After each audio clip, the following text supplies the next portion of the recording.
पनवेल, नवी मुंबई, रायगड परिसरातील बातम्या पाहण्यासाठी आमच्या मी साक्षीदार या यूट्यूब चॅनलला सबस्क्राईब करा।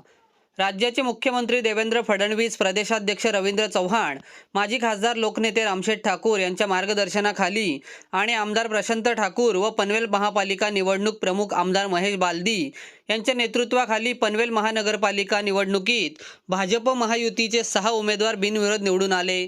या अनुषंगाने या निवडणुकीत भाजप महायुतीने विजयाचा षटकार मारला आहे। यामध्ये विजयाचा पहिला विजयश्रीचा मान प्रभाग 18 मधील नितीन जयराम पाटील यांनी मिळवला होता। त्यानंतर आज उमेदवारी मागे घेण्याच्या शेवटच्या दिवशी 5 विरोधी उमेदवारांनी आपल्या अर्जाची माघार घेतली।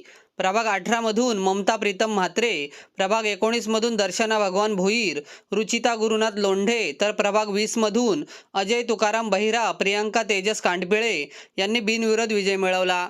या सर्व विजयी शिलेदारांचे निवडणूक प्रभारी माजी खासदार लोकनेते रामशेठ ठाकूर यांच्या हस्ते सत्कार करून अभिनंदन करण्यात आले।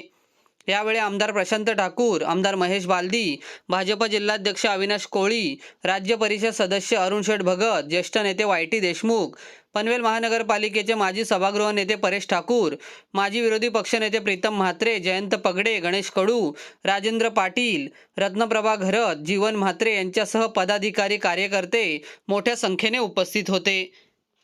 यावेळी महायुतीच्या नेत्यांनी आनंद व्यक्त केला।